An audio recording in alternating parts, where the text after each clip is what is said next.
I started my career as when I was very, very young, wanting to be a writer, and then I took a turn and I ended up being an editor for a number of years, and then I got back into writing, and I did the Hourglass Door trilogy, which was way fun, and was a little bit of a surprise because I grew up reading epic fantasy, and I knew in my bones I was going to write epic fantasy, and then it turns out I write YA romance.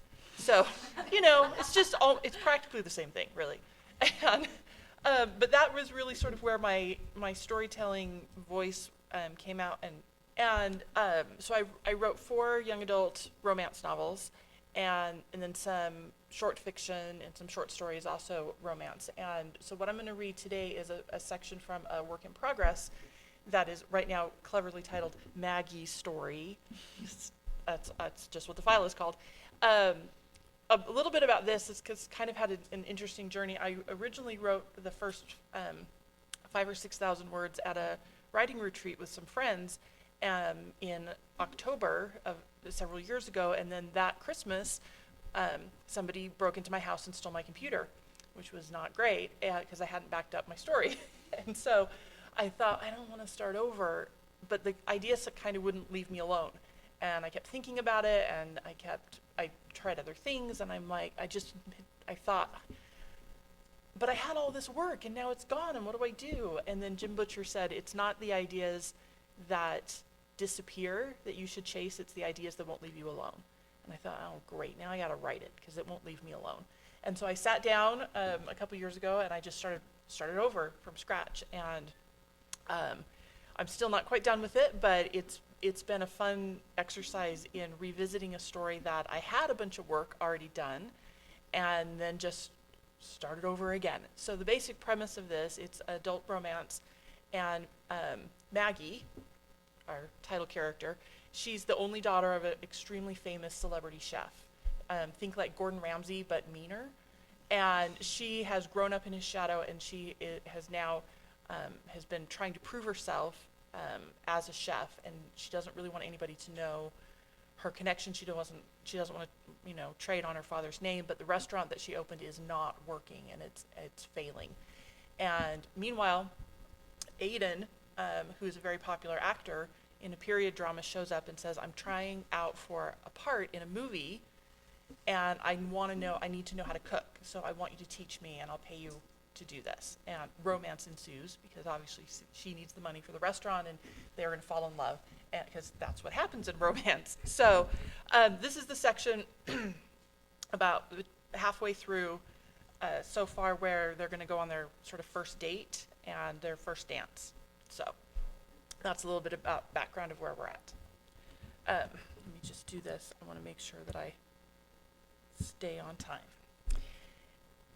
Aiden's mouth went dry. He'd seen Maggie in her chef's clothes, in a summer sundress, even in an inside-out sweatshirt, but nothing compared to Maggie dressed to go dancing. A soft pink blush rode high in her cheeks, and her eyes were bright but soft. The juxtaposition of the formal elegance of her black dress and the casual weekend sneakers shouldn't have worked, but she pulled it off with confidence, as if she was ready to walk down a Hollywood red carpet and demand a place on everyone's best-dressed list.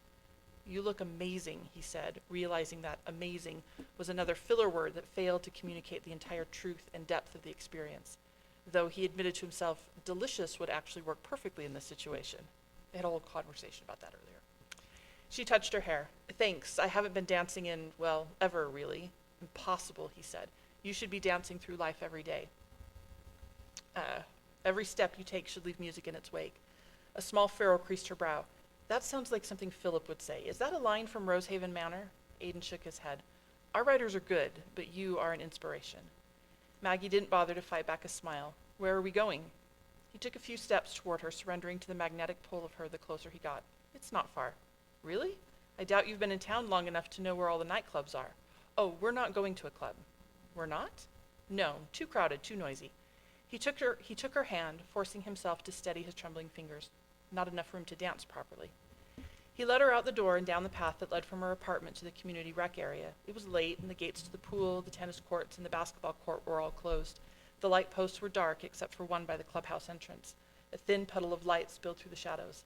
Aiden, she said, we're not supposed to be here. There are rules which we will be breaking, but quietly, I promise. He reached out and lifted the latch on the gate to the basketball court.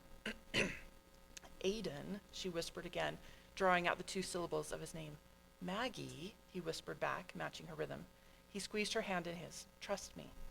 They stepped onto the court, and he deftly latched the gate behind him. He led her to past a set of bleachers, 3 rows of metal benches, and toward the center of the concrete square.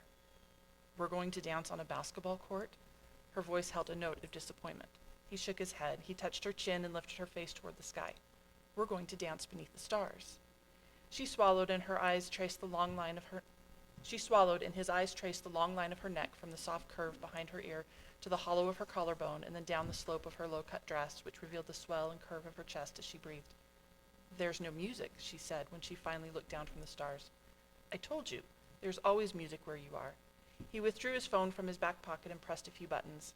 What's your pleasure? He asked her with a slow smile and felt her startle and surprise. She'd caught the subtext. Good, he'd meant her to. Whatever you like. I'll follow your lead, she said a little breathlessly. He held her gaze another moment, then scrolled through his music list. Should he start with his Philip playlist, the songs he listened to help get him into the mindset of the character? Something jazzy maybe, upbeat and current, or something entirely unexpected.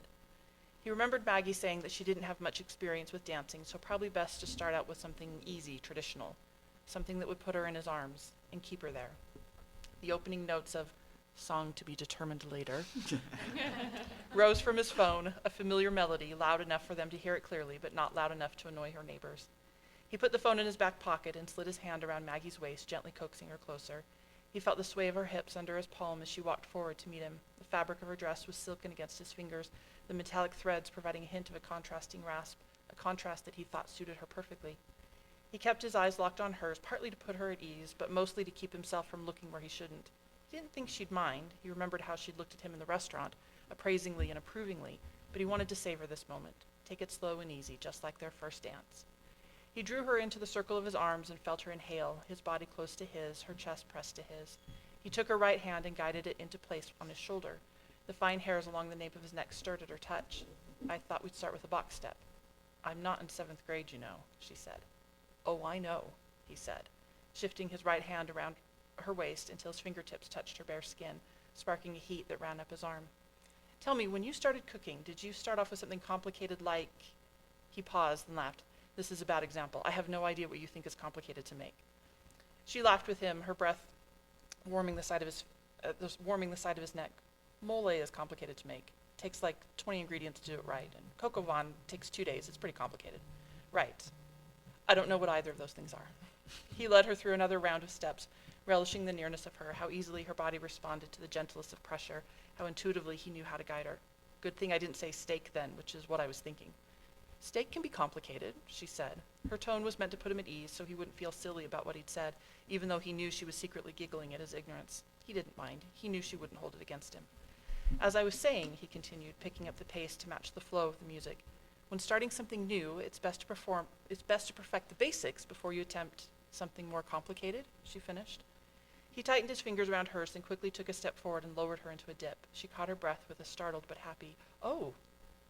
She let her head fall back, her hair spilling over his arm, as smooth and golden as honey. He wanted to bury his face in it, let it flow across his palm. The light fell on her exposed throat, leading his eyes down to where the front of her dress pulled tight against her chest. Exactly, he said with a wolfish grin. He lifted her to his feet, but kept his hands splayed against her bare back, feeling the firmness of her muscles, the smoothness of her skin. She gripped his biceps before sliding her hands along his arms up his shoulders to fasten around the back of his neck.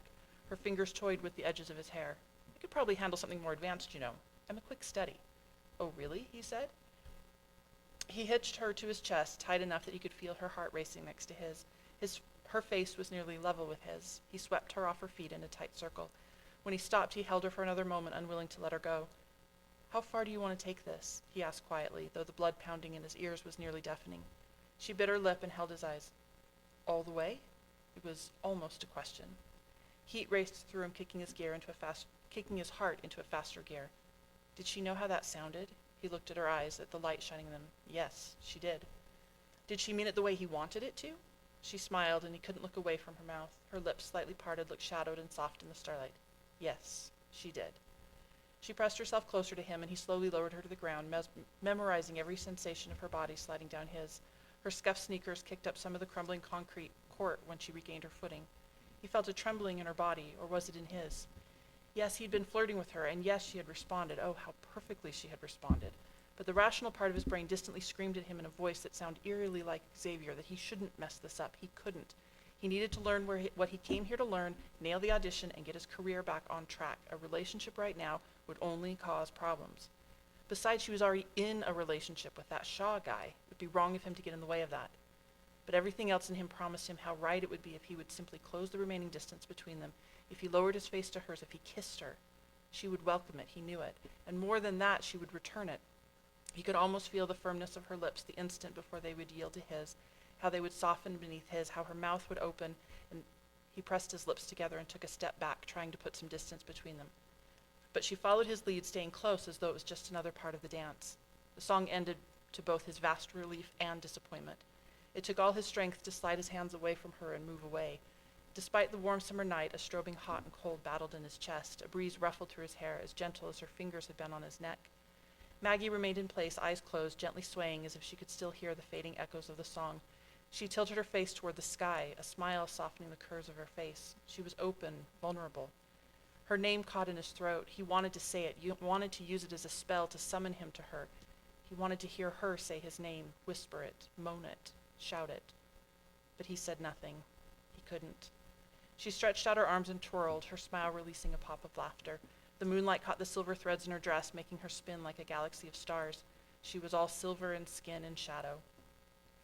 Heat and pressure built up in him, a hum and thrum he could feel in his veins. His entire focus narrowed to her. His hands ached to touch her again. He couldn't look away. He didn't want to. But he was trying to be an honorable man, a good man, so he did what Philip would have done. Maggie, he said, forcing his desire to remain in his throat so that what came out of his mouth sounded normal. He was both proud of himself and hated himself for his success. Yes? She turned to him, flushed and gleaming. She was unsteady on her feet, as though dizzy from delight. You really look beautiful tonight, he managed. She beamed, then she spun away beneath the stars. Aidan swallowed hard and finally looked away.